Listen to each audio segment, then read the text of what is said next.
예, 오늘 예배 함께 여러분들 주님의 이름으로 축복합니다. 하나님께 이 시간 또 우리의 마음과 심령을 새롭게 하시는 시간 되기를 주님의 이름으로 축복합니다. 예배분들과 인사하실까요? 주님의 이름으로 축복합니다. 네, 주님의 이름으로 축복합니다. 하나님께서 여러분들 모든 삶과 가정을 말씀으로 새롭게 하시고 지키시는 그 은혜가 있기를 주의 이름으로 축복합니다. 우리 지난주 그리스도인은 영의 사람이라고 말씀을 드렸습니다. 우리는 영적인 사람이어야 됩니다. 그리스도인은 육적인 사람이 아니라 영의 사람입니다. 그래서 우리는 육신적으로는 비록 죽어가고 있지만 영적으로는 날마다 살아나고 열매 맺는 삶이 되어야 된다는 겁니다. 엘리 제사장과 같이 영이 무뎌지는 그러한 사람이 되어서는 안 될 겁니다. 사무엘과 같이 우리 영이 깨어서 하나님의 음성을 들을 수 있는 사람. 세상은 비록 하나님의 말씀이 희귀할지라도 깨어있는 사람은 들을 수 있습니다. 사무엘은 하나님의 말씀이 희귀한 중에서도 하나님의 말씀을 들었습니다. 중요한 건 하나님의 말씀이 희귀하냐 희귀하지 않냐가 중요하지 않습니다. 내가 깨어있느냐 깨어있지 않느냐 이게 더 중요하다는 거죠. 내가 영적으로 깨어있으면 하나님의 음성이 들립니다. 그 음성에 순종하면 살아남의 역사가 있습니다. 그 음성에 순종하면 하나님의 놀라운 일들이 일어나게 되어 있다는 거죠. 베드로처럼 예수님의 말씀에 순종하여 그물을 내렸을 때 물고기가 잡히는 역사가 일어났습니다. 나아만 장군이 엘리사의 그 말에 순종하여 요단강에 물을 담갔을 때 육신이 치유함을 받는 역사들이 일어났다는 거죠. 하나님의 음성을 듣고 순종할 때 하나님의 역사는 우리의 삶들 속에 일어나게 될 줄로 믿습니다. 오늘은 그리스도인은 경외하는 사람이다라는 말씀을 가지고 좀 나누었으면 좋겠습니다. 경외하다 무슨 말인지 아시죠? 존경하고 두려워하다 이런 뜻을 가지고 있습니다. 과연 우리가 하나님을 존경하는 마음이 있는지 경외하는 마음으로 하나님을 섬기고 있는지를 여러분 한번 돌아보셨으면 좋겠습니다. 우리가 하나님을 두려워하는 마음으로 하나님을 섬기고 있는지 우리가 좀 생각해 보았으면 좋겠습니다. 성경은 끊임없이 우리에게 얘기합니다. 하나님은 그 마음의 중심을 보느니라. 하나님은 우리의 마음을 중심에 보신대요. 하나님은 우리의 마음의 중심을 보신대요. 지금 예배를 드리고 있는 우리의 마음의 중심을 보신다고 주님께서 이야기를 하고 있습니다. 여러분들의 마음의 중심에 어떤 것을 담아오셨습니까? 여러분들의 지금 마음의 중심에 무엇이 있습니까? 염려가 있나요? 힘듦이 있나요? 두려움이 있나요? 여러분들의 마음속에 지금 뭐가 있습니까? 하나님의 은혜에 대한 기대감이 있습니까? 말씀에 대한 사모함이 있습니다. 여러분들의 마음의 중심에 뭐가 있나요? 우리의 마음속에 뭐가 담겨 있느냐가 중요합니다. 하나님은 우리의 마음의 중심을 보시기 때문에 우리의 마음에 뭐가 담겨 있는가가 더 중요하다라는 거예요. 여러분, 그래서 이스라엘 백성들의 그 선지자들이 이스라엘 백성들을 향해서 항상 하는 얘기가 뭡니까? 너희들 그렇게 하나님 앞에 예배드리고 제사드리지만 아무 소용없다. 하나님이 그 제물 기뻐하시겠느냐? 사무엘 선지자가 하는 얘기 있죠. 순종이 제사보다 낫다. 순종이 제사보다 낫다. 너희들 그렇게 제물을 드리고 그냥 형식적으로 드리는 그 모든 것들 아무 소용없다. 이렇게 이야기를 하고 있다는 거죠. 그래서 열왕기 하나 넘어가서 그 말씀들을 보면 뭡니까? 선지자들의 그 이스라엘 백성들을 향한 선지자들의 이야기가 뭡니까? 그들을 향해서 너희는 내 땅을 밟을 뿐이라. 예배 드리는 게 아니라 땅만 밟고 간다. 이렇게 얘기를 하고 있다는 거죠. 과연 우리가 그러한 믿음이 아닌지를 우리가 돌아볼 수 있는 자들이 되어야 될 줄로 믿습니다. 오늘 이 성경 말씀에도 그죠? 하나님을 경외하지 않는 두 사람의 이야기가 나옵니다. 분명히 그들은 하나님을 경외해야 되는 사람들입니다. 제사장들이죠. 홈리와 비나스의 이야기입니다.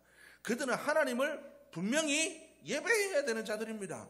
그럼에도 불구하고 그들은 하나님을 예배했습니다. 그런데 중요한 건 그 예배가 하나님이 받으시는 예배가 아니었다라는 거죠. 하나님을 경외하는 마음이 없이, 하나님을 두려워하는 마음이 없이 그들은 예배를 드리는 자들이었다라는 거죠.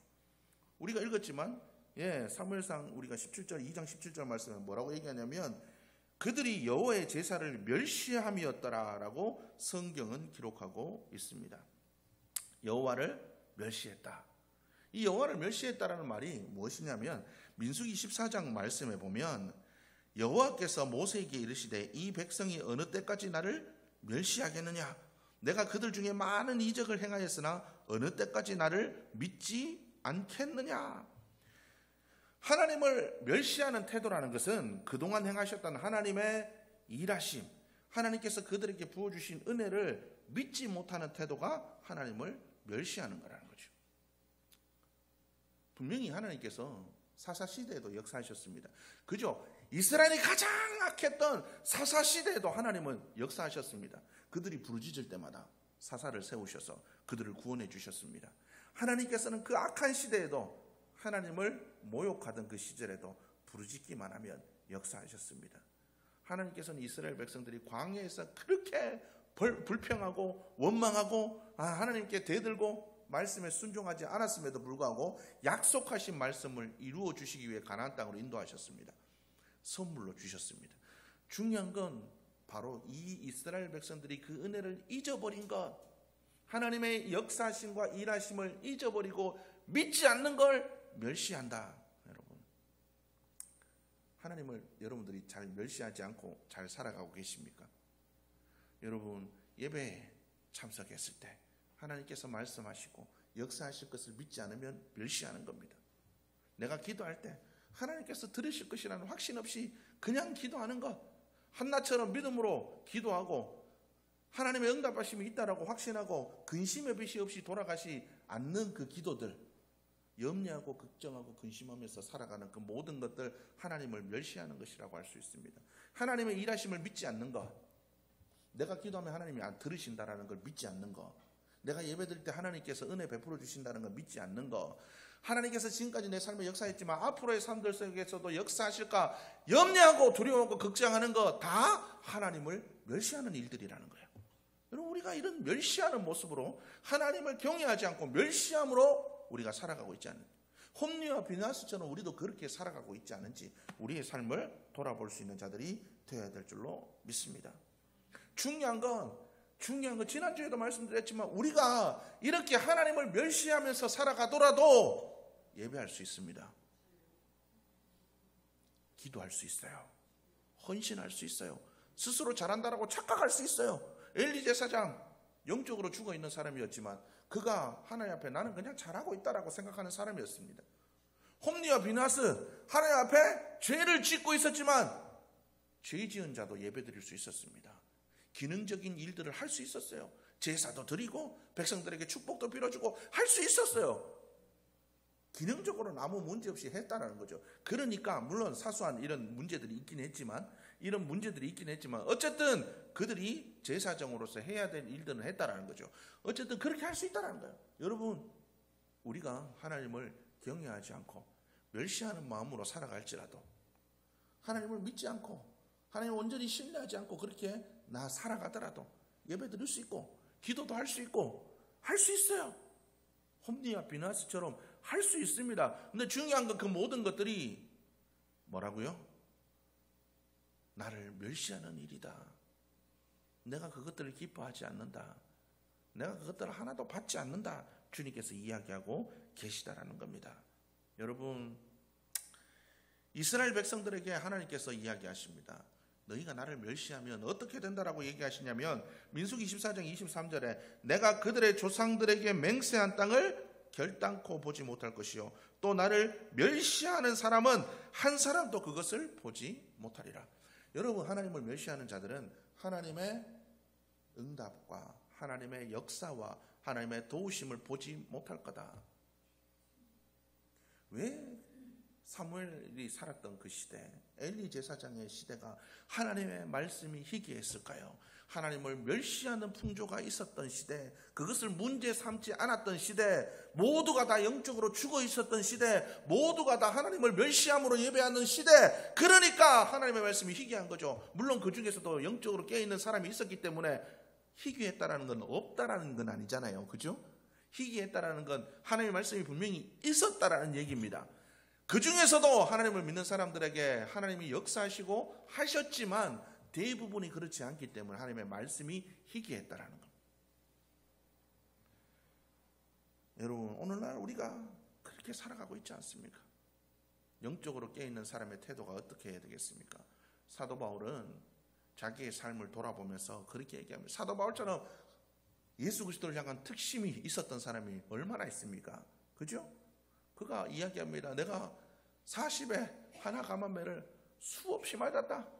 난파의 위험도, 도적의 위험도, 강도의 위험도, 수없는 그 위험과 못 먹고 굶고 멸시당하는 그런 일들이 내 속에 있었다. 그럼에도 불구하고 나는 주를 위해서 내 생명 아끼지 않고 달려가겠다. 그렇게 말한 사람입니다. 그런데 사도 바울이 어떤 태도로 살았냐면 고린도전서 9장 27절 말씀 보면 내가 남에게 전파한 후에 자신이 도리어 버림을 당할까 두려워함이로다. 내가 하나님께 이렇게 열심히 있지만 언젠가 이 열심이 식어져서 내가 먼저 된 자로서 나중될까 두렵다. 내가 하나님에 대한 그 사랑과 열정이 식어질까 두렵다. 나는 이 두려움으로 살아간다. 여러분, 이 두려움이 우리 속에 있어야 됩니다. 뭐가 두렵습니까? 여러분, 아플까봐 두렵습니까? 내 삶에 문제가 생길까 두렵습니까? 돈 없어질까 두렵습니까? 세상의 것들이 내게 없어질까 두렵습니까? 그리스도인은 그게 두려운 게 아니라 하나님께 버림받을까봐, 하나님의 역사가 없어질까봐, 사사시대처럼 하나님의 말씀이 희귀할까봐 두려워하는 자들이 되어야 됩니다. 우리의 두려움은 세상의 것이 아니라 영적인 것들이 되어야 됩니다. 마귀에게 넘어질까? 육신으로 살아갈까? 다시 또 내가 진노의 자녀로 되돌아갈까? 이걸 두려워하는 자들이 되어야 된다는 거죠. 여러분, 우리의 두려움이 뭡니까? 우리의 염려가 뭡니까? 여러분 한번 돌아볼 수 있는 우리 모두의 모습이 되어야 될 줄로 믿습니다. 우리가 이 두려운 마음으로 끊임없이 하나님의 은혜를 갈망하며 하나님 도와주옵소서. 주님의 도우심 없이는, 하나님의 은혜가 없이는 나는 한순간도 살아갈 수 없는 존재입니다. 금방 돌이키고 금방 원망하고 금방 불평하는 이스라엘 백성들과 다를 바 없습니다. 예수님을 따랐다가 예수님을 부인한 베드로처럼 언제든지 주님 부인할 수 있는 사람이 접니다. 믿음으로 고백하고 나아가는 삶, 이게 가난한 마음으로 주님께 나가는 거예요. 가난한 마음으로 나아가서 주님께 은혜를 구해야 됩니다. 하나님, 나를 도와주십시오. 나는 이렇게 부족하고 연약한 자입니다. 홈리와 비나스가 그렇게 하나님을 멸시하고 그렇게 살았더니 그 이후에 일어난 일들이 있습니다. 우리가 읽진 않았지만 사무엘상 2장 22절 말씀에 엘리가 매우 늙었더니 그 아들들이 온 이스라엘에게 행한 모든 일과 회막문에서 수종드는 여인들과 동침하였음을 듣고, 여러분, 우리가 읽은 여호와의 제사를 멸시한 이후에 영적으로 죽은 자들이 여호와를 경외하는 마음으로 예배드리지 않고 하나님을 멸시함으로 예배드렸던 자의 그 결과가 어떻게 나타납니까? 성적인 타락으로 나타납니다. 성적인 타락뿐이겠습니까? 여기서는 성적인 타락이 되겠지만 사람마다 다를 수 있죠. 우리에게 여러 가지 도덕적인 타락들이 나타납니다. 여러분, 왜 유명한 목사님들이 성적으로 타락합니까? 왜 유명한 목사님들이 물질로 넘어집니까? 왜 그렇습니까? 예배 잘할 수 있어요. 목회 잘할 수 있어요. 그런데 중요한 건 뭡니까? 그 마음에 하나님을 경외하는 마음이 있냐 없냐라는 거예요. 멸시하는 마음으로 하나님을 섬기면 결국 이런 문제들로 넘어지게 되어 있다라는 겁니다. 크고 작음의 문제가 아니에요. 작은 교회도 얼마나 많은 문제가 있습니까? 이름도 알지 못한 그 교회들에서 성적인 문제들이 일어나고 그런 일들이 일어납니다. 여러분, 목사들만 그렇습니까? 성도들도 마찬가지잖아요. 서로를 등쳐먹고 서로를 미워하고 잘못된 일들을 서로에게 행하는 그 도덕적 일들이, 도덕적 타락들이 왜 일어납니까? 왜 그런 도덕적 문제들이 일어납니까? 왜 성도들 간의 문제들, 모든 이런 일들이 일어납니까? 우리가 하나님을 멸시했기 때문에 그렇습니다. 하나님의 말씀이 임하지 않으니까, 하나님의 말씀의 능력이 나타나지 않으니까 우리의 삶들은 날마다 타락해져 가는 겁니다. 인간의 삶은 그럴 수밖에 없어요. 예수 그리스도가 없으면, 복음이 우리의 삶들 속에 살아서 역사하지 않으면, 하나님의 말씀이 우리 속에 비춰지지 않으면 우리는 잘못 가는 줄도, 어디가 맞는지도 모르고 살아갑니다. 그게 죄악의 삶이라는 거죠. 우리가 이 죄악의 삶을 살면서도 우리가 모르고 살아갑니다. 여러분, 이런 영적인 죽음에서 깨어날 수 있기를 주의 이름으로 축복합니다. 하나님을 경외함으로 예배할 수 있기를 주의 이름으로 축복합니다. 또 이렇게 하나님을 어떻습니까? 경외하지 않고 하나님을 그죠? 하나님을 멸시하는 마음으로 살아가는 모든 이들은 그 마음이 굳어지게 되어 있습니다. 사무엘상 2장 25절 말씀 보면 사람이 사람에게 범죄하면 하나님이 심판하시려니와 만일 사람이 여호와께 범죄하면 누가 그들을 위하여 간구하겠느냐 하되 그들이 자기 아버지의 말을 듣지 아니하였으니 그들이 아버지의 말을 듣지 아니하였으니 엘리 제사장 그래도 영적으로 조금 깨어있는 사람이었어요. 완전히 자는 사람이고 졸던 사람이니까 하나님께서 주신 말씀을 자녀들에게 전했습니다. 그런데 중요한 건 그 자녀들이 어떻게 했다고요? 듣지 아니하였더라. 듣지 아니하였더라. 여러분 매주 하나님께서 주시는 말씀이 있습니다. 누가 전하든 어떻게 들리든 그건 모두 다 하나님의 말씀이죠. 중요한 건 그 말씀이 들리십니까? 그 말씀에 순종함으로 살아가십니까? 여러분 홈리와 비느하스도 하나님의 말씀을 듣지 않았습니다. 과연 우리는 홈리와 비느하스보다 낫습니까? 매주 선포되는 말씀이 있지만 여러분 얼마나 지키고 살아가십니까? 하나님 저는 그렇게 살아가지 않았어요. 환경이 그랬어요. 형편이 그랬어요. 뭐가 이랬어요 저랬어요. 여러분 사르밧 과부가 왜 성경에 기록되어 있습니까? 순종할 수 없는 형편 중에 순종했기 때문에 그렇습니다. 아브라함이 왜 믿음의 조상이 되었습니까? 말도 안 되는 이야기지만 하나님의 말씀에 순종했기 때문에 그 아들 독자 이삭이라도 하나님께 바쳤기 때문에 믿음의 조상이 된 거예요. 여러분 하나님의 말씀에 순종할 때 그 영은 살아있다라고 얘기할 수 있습니다. 하나님의 말씀에 순종하지 않는 건 멸시하는 겁니다. 말씀이 이루어지지 않는다라고 믿기 때문에 말씀에 순종 안 하는 거예요.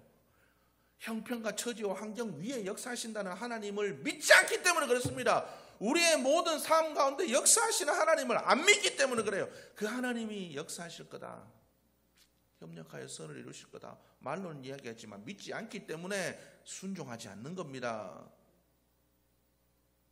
여러분 우리는 이런 것들을 가슴 아파해야 됩니다. 굳어지고 경직되면 결국 어떻습니까? 누구의 말도 듣지 않습니다. 성경에 예수님께서 말씀하셨죠. 씨 뿌리는 자의 비유. 여러분 마음이 굳으면 길가와 같은 마음이 됩니다. 아예 싹도 안 납니다. 비둘기가 와서 먹어버린대요.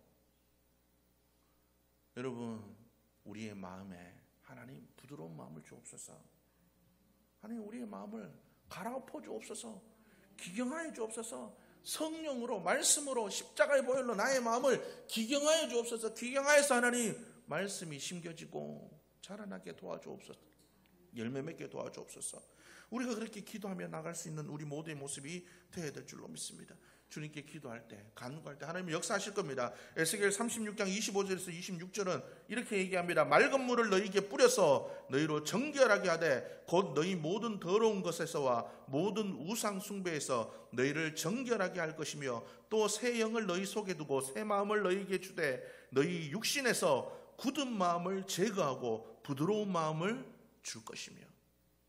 하나님께서 우리에게 부드러운 마음을 주신답니다. 우리의 마음을 새롭게 하실 겁니다. 여러분 하나님께 간구하십시오. 부드러운 마음을 주시기를 원하신 하나님, 내게 부드러운 마음을 주옵소서. 하나님의 말씀을 튀겨내고 불순종하는 마음이 아니라 하나님의 말씀을 내 마음에 심고 순종하는 믿음이 될 수 있도록 도와주옵소서. 여러분들 그렇게 기도하며 나갈 수 있는 여러분들의 모습이 될 수 있기를 주님의 이름으로 축복합니다. 결국 이 모든 일들의 원인이 뭡니까? 이 모든 일의 원인은 뭡니까? 홈리와 비느하스가 하나님을 알지 못했더라. 하나님을 알지 못했더라. 하나님을 알지 못했다. 이런 표현들이 성경에 몇 번 나오죠. 제일 먼저 쓰인 게 바로에게 쓰여졌습니다. 하나님을 알지 못하던. 예, 그죠? 나는 여호와를 알지 못하니. 뭐 이방인들이야 그럴 수 있다 칩니다. 하나님 믿지 않는 족속이니까요. 그리고 또 이 말씀이 쓰인 사람들이 누구냐면 사사시대 사람들입니다. 사사시대 사람들. 사사기 2장 10절의 말씀 보면 그 세대의 사람들도 다 그 조상들에게로 돌아갔고 그 위에 일어난 다른 세대는 여호와를 알지 못하며 여호와를 알지 못했대요. 그리고 나서 나온 말씀이 홈리와 비나스에게 쓰인 말씀입니다. 여호와를 알지 못했더라. 여호와를 알지 못했더라. 왜 이런 일들이 일어나요? 하나님을 알지 못했기 때문에 그렇습니다. 알다라는 단어 여러분도 아시죠? 야다라는 단어입니다. 야다라는 성적인 걸 얘기하죠. 서로의 모든 걸 속속들이 아는 거. 몸에 난 점 하나까지 다 아는 거. 이걸 야다라고 합니다. 이 야다를 경험한 대표적인 인물이 있습니다. 바로 다윗입니다. 다윗. 하나님을 알았기 때문에, 경험했기 때문에. 골리앗, 그 무서운 골리앗. 얼마 전에 그 휘인이랑 그 다윗과 골리앗이라는 만화를 봤어요. 유튜브에 나오더라고요. 뭐 성경 만화 같은 게 나옵니다. 이스라엘 백성들 골리앗의 그 한마디, 누가 나와 싸울 거냐? 대꾸도 못하고 여호와를 멸시하고 하나님의 백성들을 멸시하는 그들의 소리에 대꾸도 못하던 그들. 그러나 그들과는 반대로 골리앗을 향해서 담대하게 나아갔던 다윗. 그 차이가 뭘까요? 여호와를 아는 사람과 여호와를 알지 못하는 사람의 차이라는 거죠. 여호와를 알지 못하니까 내가 죄를 어떻게 이겨? 그러나 다윗의 고백은 뭡니까? 여호와께서 나로 사자와 곰도 이기게 하셨은즉 저 골리앗도 이기게 하실 겁니다. 하나님을 경험했던 그 경험이 자기 속에 살아있기 때문에 담대하게 나아갈 수 있었다라는 겁니다.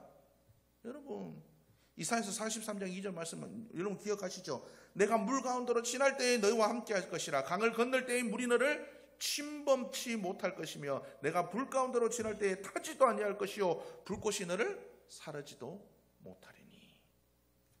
여러분, 불 가운데로 지나도 하나님이 지키신답니다. 경험한 자들은 이해가 가능합니다. 아, 그래, 맞아, 하나님께서 그렇게 하셨지. 여러분들의 자녀들을 위해서 기도하시죠. 저도 세인이하고 휘인이가 아무 문제 없이 잘 자랐으면 좋겠어요. 그런데 아무 문제 없는 그 상황 속에서 우리의 아이들이 하나님을 경험할 수가 있겠습니까? 요셉이 팔려가지 않았다면, 감옥에서 경험하지 않았다면, 그가 하나님을 그 속에서 경험하지 않았다면 그가 어떻게 하나님께 쓰임받을 수 있겠습니까? 여러분, 하나님을 경험하기를 여러분들의 자녀를 위해서 하나님, 우리의 자녀들이 하나님을 경험할 수 있도록 도와주옵소서. 여러분 기도하십시오.